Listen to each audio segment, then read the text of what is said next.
God damn it. Get out of the trash.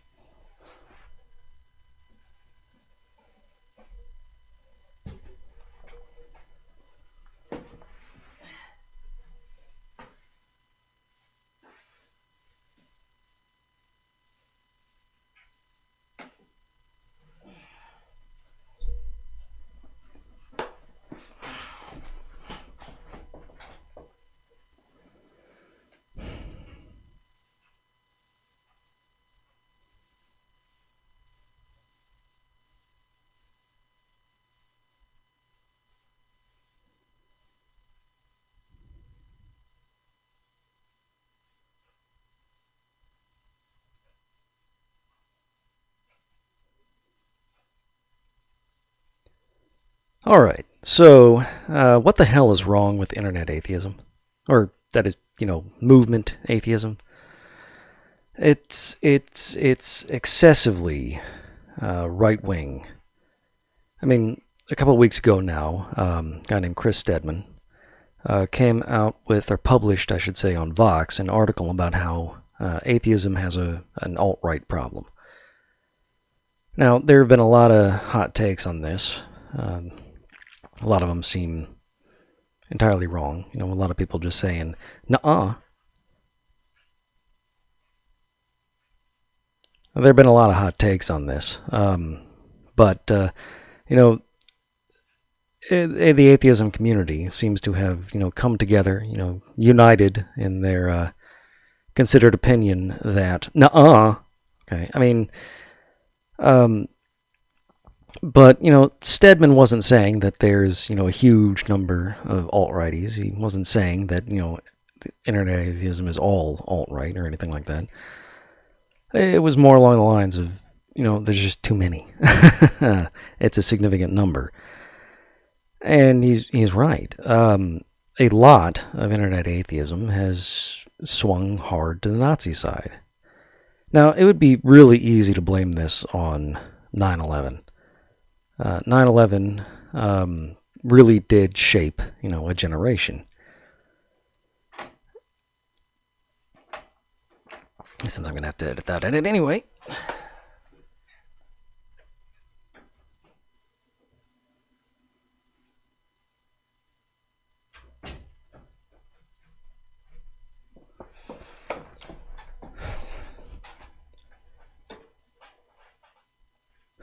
Alright.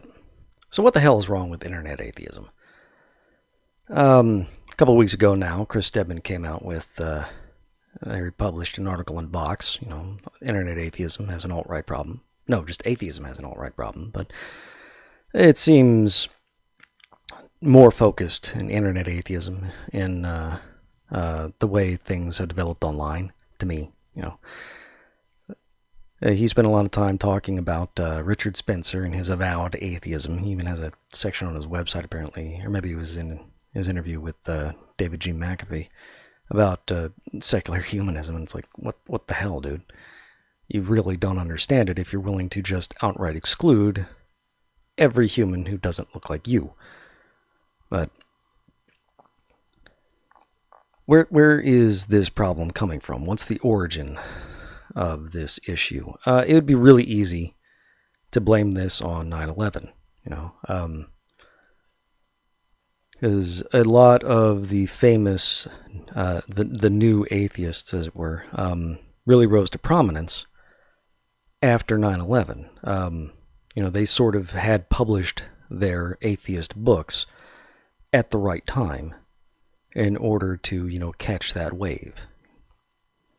Richard Dawkins published The God Delusion just before 9/11. Sam Harris, Letter to a Christian Nation. Then you have Chris Hitchens, open atheist already.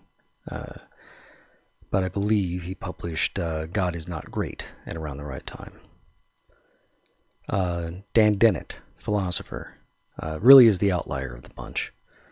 But even he is further right-wing than you would hope. He's, sort of made quiet statements about how Me Too has gone too far. Chris Hitchens obviously was,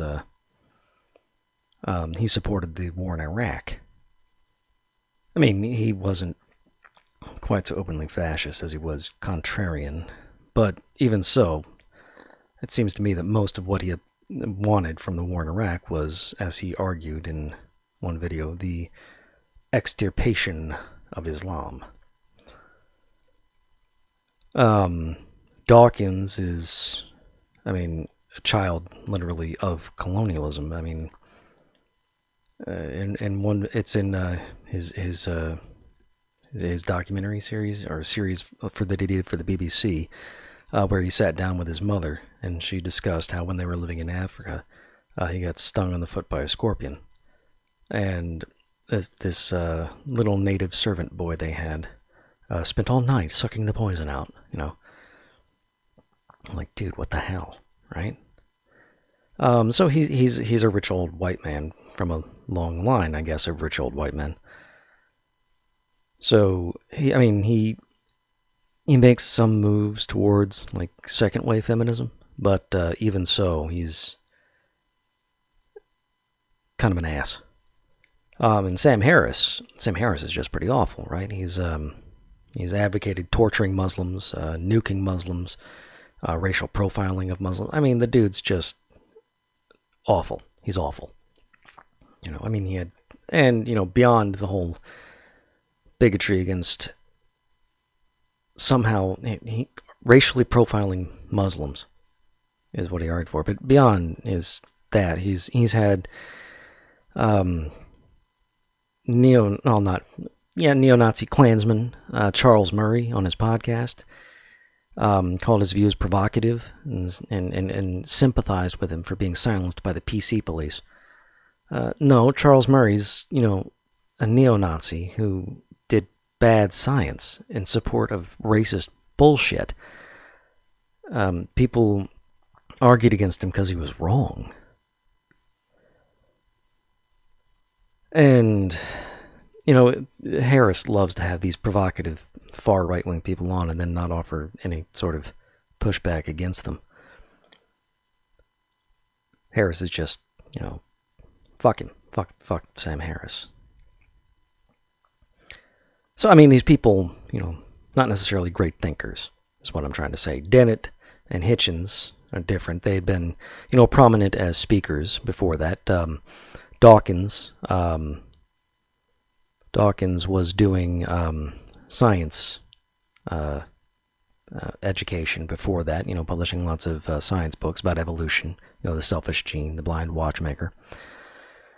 And he did a fairly good job with that. And, you know, the God delusion was just sort of a foray out of that, I think. Although he had done, I think, Root of All Evil was maybe in the 90s. I'm not sure. But Harris, you know, definitely would not have become famous if it weren't for 9/11, I don't think. He's not really a great thinker, not a great speaker. He's just good at using big words and sounding smart. And he happened to have a degree after his name, you know, PhD. So then you get other lesser luminaries, like Michael Shermer, James Lindsay, Peter Boghossian. You know, there's just a lot of, call them right-wing or even far right-wing speakers and thinkers, intellectuals in the atheist community.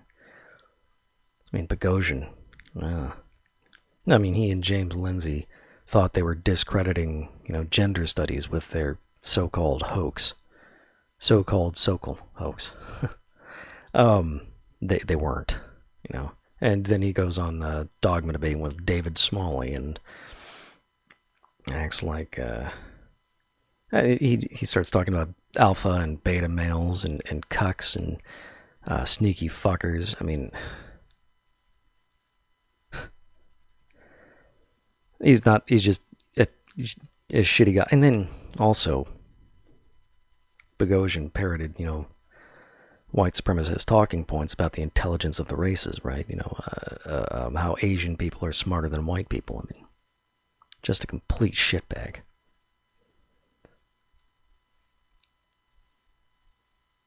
Anyway, Easy to blame all this on 9/11. The way the atheist community responded to that was to be angry at Islam, at religion in general, but mostly at Islam, and how a lot of people came in by being assholes, and they, YouTubers and podcasters could just be complete dicks.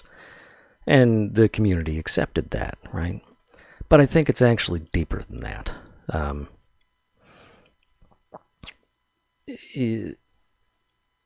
Basically, atheism was largely something owned by older white men. Like a lot of spaces dominated by white men, You have to sort of deliberately seek out intersectionality if you're not going to get something like that in the U.S., such that, gay rights activism was dominated by gay white men. Feminism was dominated by straight white women. I'm just going to go out on a limb here and guess that NAACP is largely dominated by straight black men. Once upon a time, the NAACP was dominated by white men, actually. Might explain the name.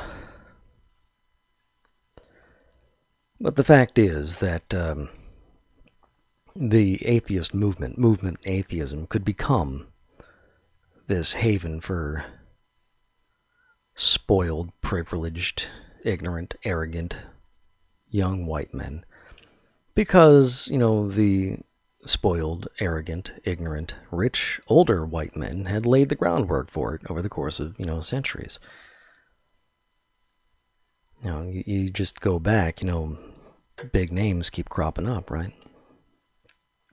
Now, there were, other people involved in atheist and free-thinking movements.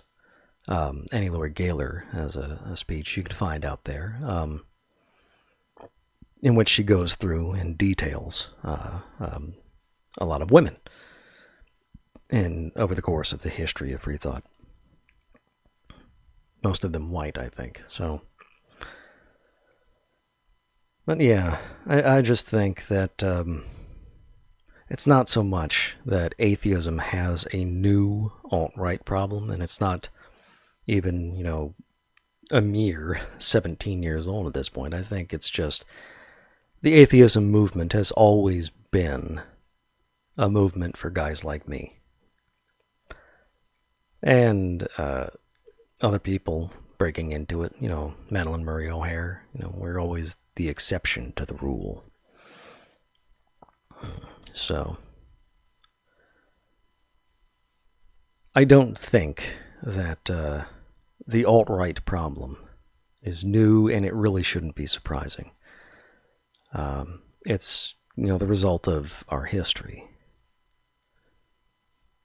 Just spoiled, ignorant, entitled fuckers have long defined the atheist movement. And that's a damn shame. Because they have, driven out, repeatedly, consistently over the, years, decades, maybe centuries, women, people of color, queer folk, etc., disabled,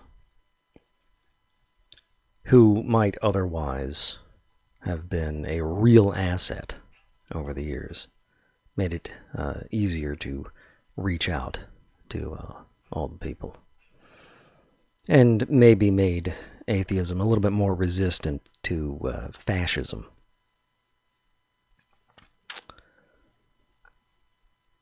So that's just my thoughts on that. See you around.